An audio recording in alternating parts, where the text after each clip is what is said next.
The COYGIG Pod on Off the Ball in association with Cadbury, official snack partner of the Republic of Ireland women's national team. Katie McCabe, a huge goal. I'm very proud of the team's performance. We're going to go out there to beat them. We're going to try and beat them.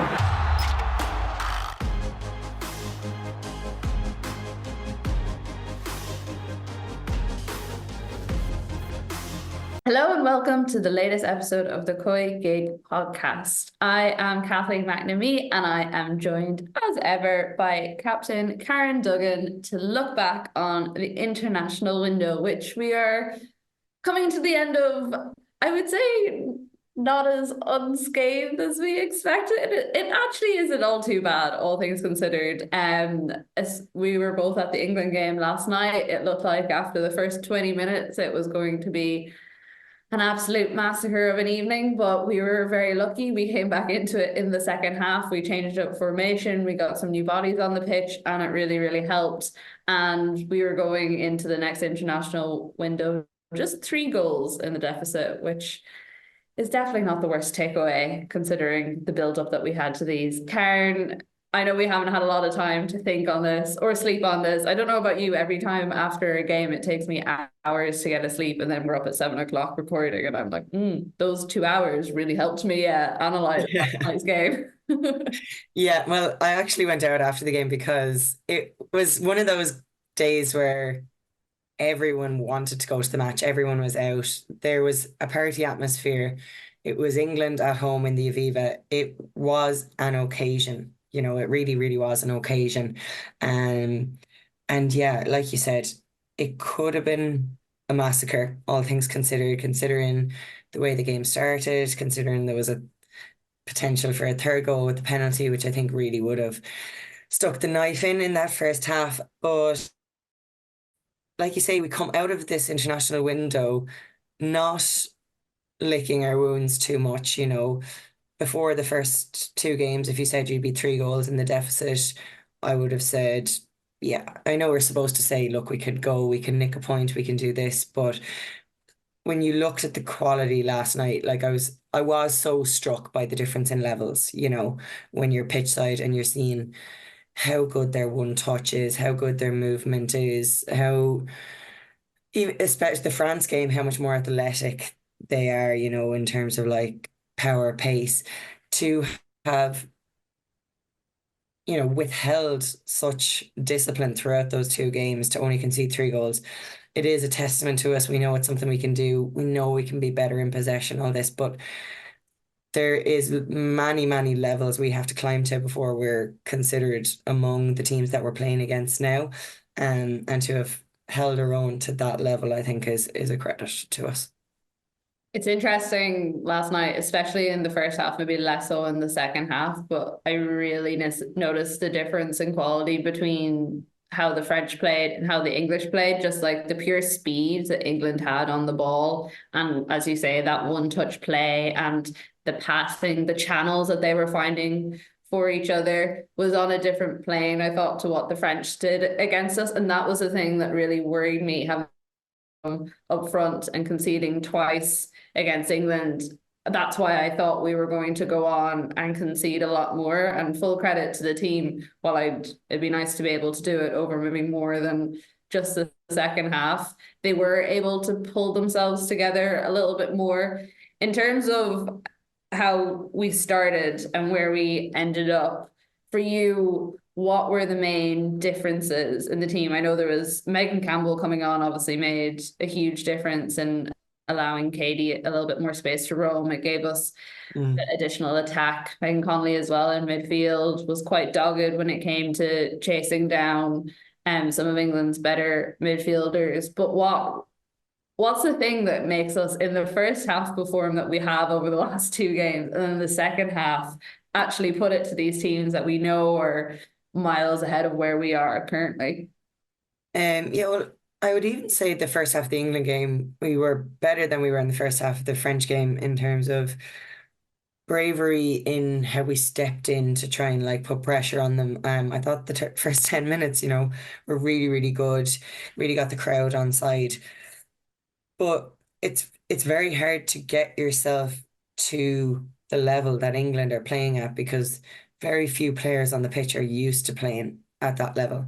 You know, there is a marked difference between what most of the girls are playing and where England are at. So all things considered, I thought the first 10 minutes were really, really good. Obviously, the concession of the goal, not clearing our lines, not putting pressure on a cross, small little things that make the difference and will be disappointed in. And I like, if you look at the goals that were conceded, they were all avoidable by putting more pressure on, by being that little bit fitter, by being that little bit more willing to step out and break the lines. So we can definitely be braver in our approach. And I think that was the difference between the first and the second half. It's almost like, oh, we've nothing to lose, but we have to go for it a little bit more. And it was like the shackles are off a bit. We need to have that from the start. And I know you risk opening floodgates, but I don't know how you improve as a team in those elements unless you start doing it now. And I kind of said it after the French game.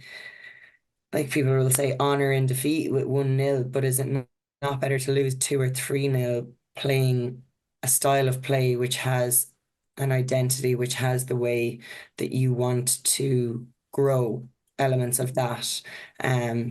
So I think the bravery and obviously the fresh legs, like you mentioned, really good.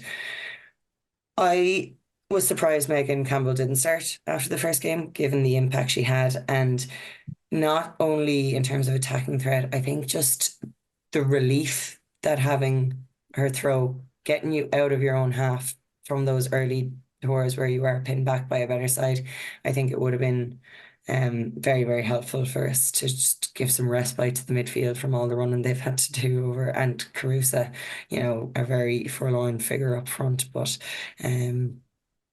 yeah, it's easy to say now, isn't it? But like at the end of the day, I really was struck by the levels that France and England have.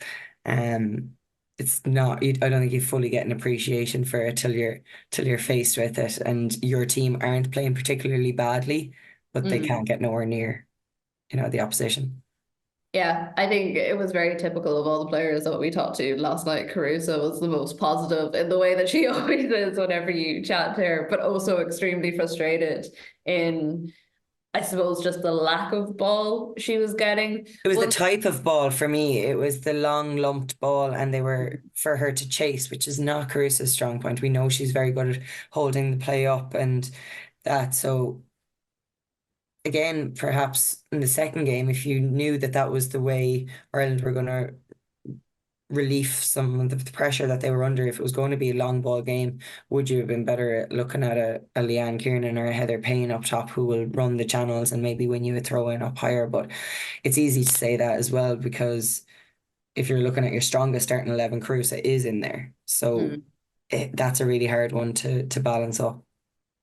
I think as well, though, she really cemented that position when we were playing in League B, and we know we need a certain, a different style of play. Like, yes, we still want to play that progressive, more aggressive football, but we need to tailor it a little bit to the opposition that we are playing as well. And is there some other way to switch up her role a little bit so that she's not chasing down balls? Because actually, watching her last night, it did feel slightly reminiscent of when Heather Payne was playing up top solo by herself. And yes, she will run all day long, but it's not very productive for us when we're trying to get that goal.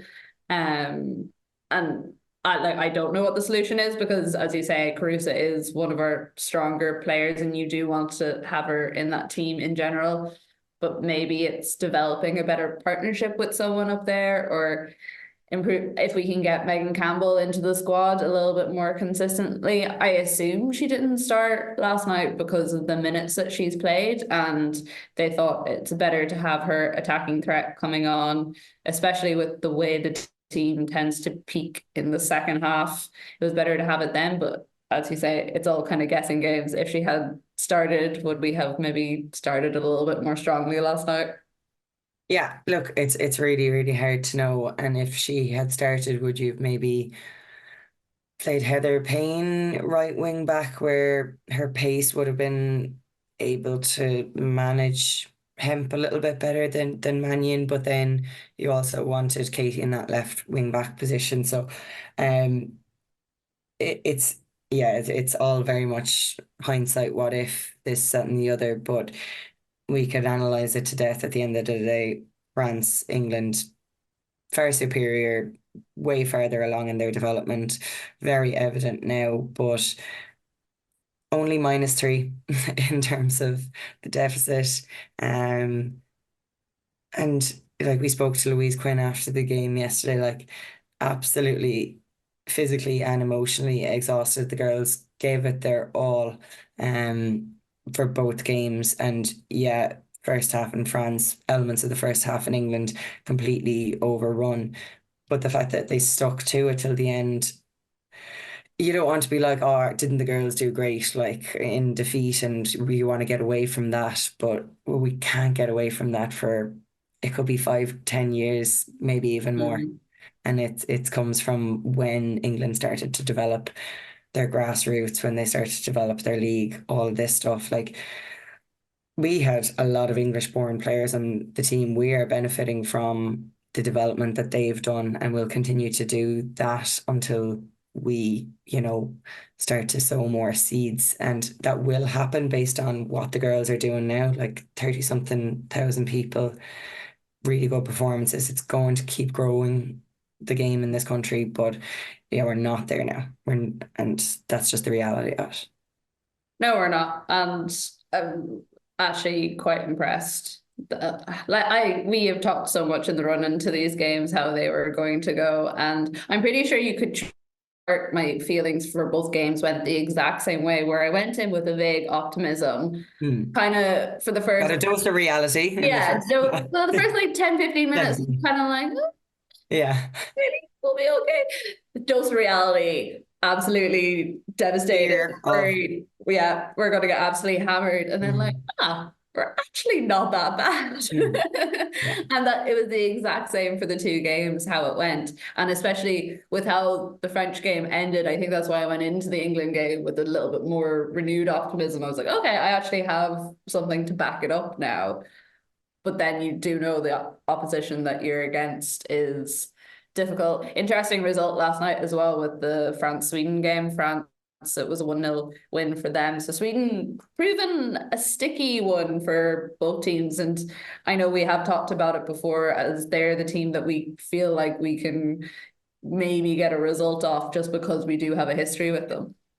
That's just because we have a recent history with them, and we need to have some blind optimism. You don't want anyone to go into a group being like, oh, we are going to lose every game in this group, and we might lose them by quite, significant margins. But we've already proven to ourselves that the margins can be kept to a minimum, and our recent history, we deserve to have this little bit of blind optimism. We can see progression in the team. We've had a positive result against Sweden. Sweden's form is good at the moment, and it's not to say our form is good, bad, or indifferent. It doesn't matter, because Sweden are still levels above us, but yeah, I think we're allowed to have that optimism, even now after these two games. Why not? You can't. Oh, definitely. Why not? I think more so after these two games, not in a cocky way or anything, but we have. No, and not in a way where we're saying we're going to go out against Sweden and we're going to dictate the play, and we're going to be all of a sudden this amazing team in possession, and we're going to go at them in waves and waves of attack. It will be that we will still absorb pressure and hope to get something out of it on the break. There's a long way to go. Like, we still aren't a team who are very assured in possession. We'll have one small good passage play, and then we'll have to go long, and we'll have to chase balls, and we'll have to work our way up the pitch to try and get a throw in or a free kick and stuff like that. And like you say, that element of bravery and that assuredness that comes from playing at this level and getting up to speed with your Frances and Swedens, and that's not going to happen overnight. That's a year that takes years in the making. So the approach against Sweden will very much be the approach we took to these two games, very respectful of the opposition, but hopeful, hopeful. We need a little bit of hope on this really Everyone does. Wednesday morning. Very early in the morning to have this much hope, but I do feel. Yeah. You mentioned you guys chatted to Louise Quinn afterwards, and she said about how physically and emotionally difficult it was. Caitlin Hayes said the same thing. Denise O'Sullivan was really interesting on this to us as well, because for me, she almost seemed like she was in a place like that she was when we were crashing out of the World Cup, and it was quite devastating. And I suppose because maybe we all expected the games to go a little bit worse, I didn't feel that negative talking to them afterwards, but it was quite clear that they had really felt the impact of that really tight turnaround from really intense game in Metz on Friday to really intense game in the Aviva, plus all the emotion of it being their only second game there against England, who were up. Even though we haven't faced them in nearly 40 odd years, there's still always going to be a little bit of emotion there. And she was saying, now I have to think about going back to America, playing with my club this weekend. And then it's a relatively tight turnaround to the next international camp. We play Sweden in the Aviva on the 31st of May. But how do the players, and how does Eileen Gleeson as well, handle that physical and also emotional come down from the last couple of days of what has been like a really short, really high intensity camp, when you don't have all the players in front of you too, so that we can go into that Sweden game with our best foot forward?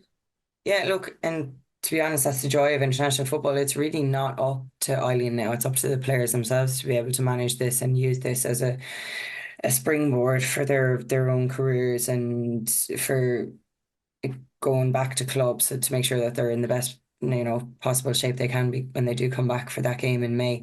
But I don't think you'll ever have an occasion where the emotion will be or kind of mirror what the girls went through yesterday. I mean, it was second ever game in the Aviva, huge crowd against the team that you want to beat more than anything in the world. But also knowing that that's a task that's a little bit out of reach. It's a very hard one to manage, because you will have gotten yourself so psyched up absolutely for that game, and that the come down will be really bad. But I think, like, when they step away from it and they reflect, the disappointment will dissipate and they'll say, okay, we're not that far off. And I think that it can be spun as a motivation to kick on as opposed to anything else.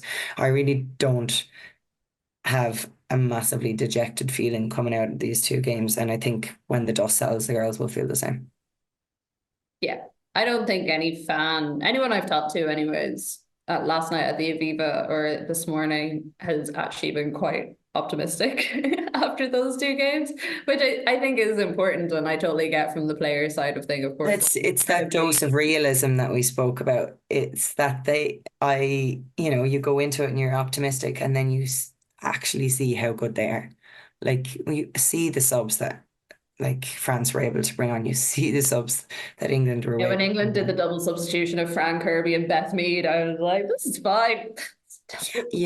I mean, and just the way that they can play, and yeah, I actually felt such an appreciation for. We watch the WSL every week, and we're just like, yeah, it's really growing. It's maybe the best league in the world, and then you see the levels that the girls those are actually playing at, and it's it's a really, really impressive. Like it is, it's night and day to where like the lower leagues are, or to where we are in Ireland. And there's not much you can say on that until we get millions and millions of pounds of investment, and we get triple the amount of girls playing, and these kind of things.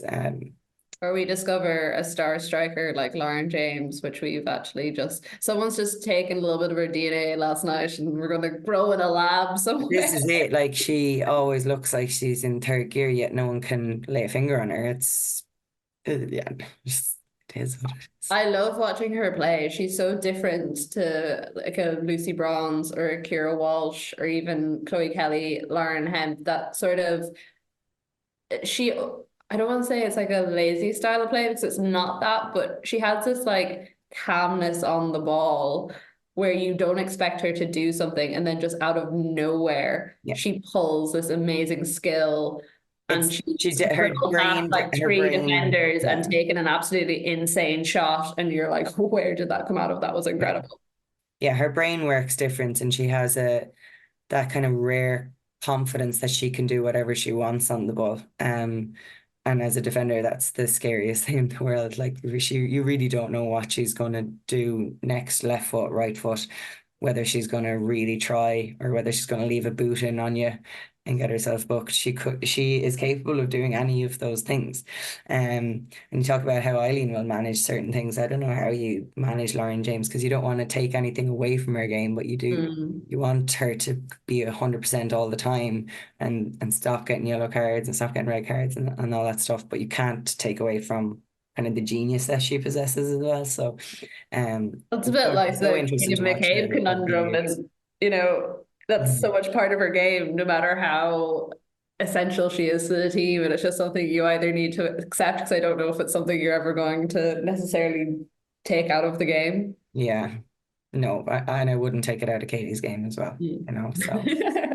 No, I don't think I would. Is there any way that we can go into the Sweden games, say, in particular, just because they're the next ones, and not have it where it comes to the last 10-15 minutes and we have Katie playing in essentially every single position and feeling like she has to do everything, and maybe as a result not making the best decisions on the pitch, decisions that would probably frustrate her massively if it was anyone else on the pitch making them?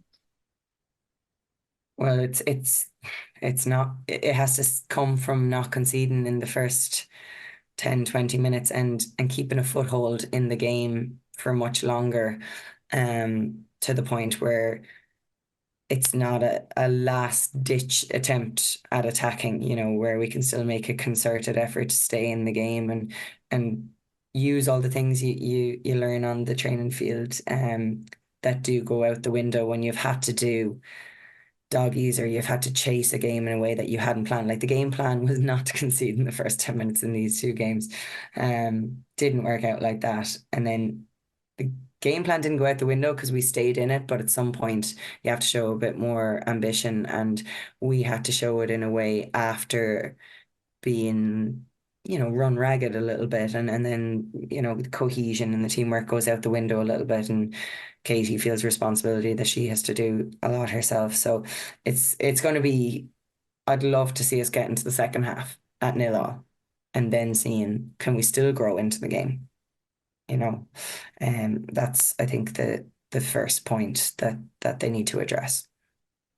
Just concentration, because the fitness is there for the first 20 minutes. You can do doggies for 20 minutes. You can't do it for 90, but. Well, I always find it interesting with this team because I think we struggle with certain time periods. So we saw around the time of the World Cup, it was like just before halftime, just after halftime. In the most recent window, it's those first 10-15 minutes. And I don't know how we get ourselves out of it. I've talked to Aling Gleeson about it several times. I'm sure she's talked to her management about it, chatted to Vera Powell about it, chatted to the players about it, and they are well aware. It's just a consistent problem that with just one little moment, heads drops, and then we go on a prolonged period of really being under the cosh, and then we manage to rally and bring ourselves out of it, but we just don't have the attacking style of play or maybe the forwards that we need at the moment to push on and utilize that time in the way that we would like to. So maybe we will discover something excellent in the next 2 months before May, but we will see how that goes. Karen, thank you very much, as ever. A pleasure. Look forward to doing it all again with you very, very soon. Yes. The COYGIG Pod is brought to you by Cadbury, official snack partner to the Republic of Ireland women's national team. Thank you all very, very much for listening. We hope any of you that made it to the Aviva that you had a great night. Hopefully we will see you there again on May 31st for the Sweden game. If you want to get in contact with us, you can get us on Twitter, or X, I should say, as it's called now, at the COYGIG Pod. If you have any pictures of you at the Aviva, or if you were one of the lucky few that made it over to Mets on Friday, please do get them into us. We always love to see the support that the team are getting. Thank you very much for listening, and we will chat to you all very, very soon. The COYGIG Pod on Off the Ball, in association with Cadbury, official snack partner of the Republic of Ireland women's national team.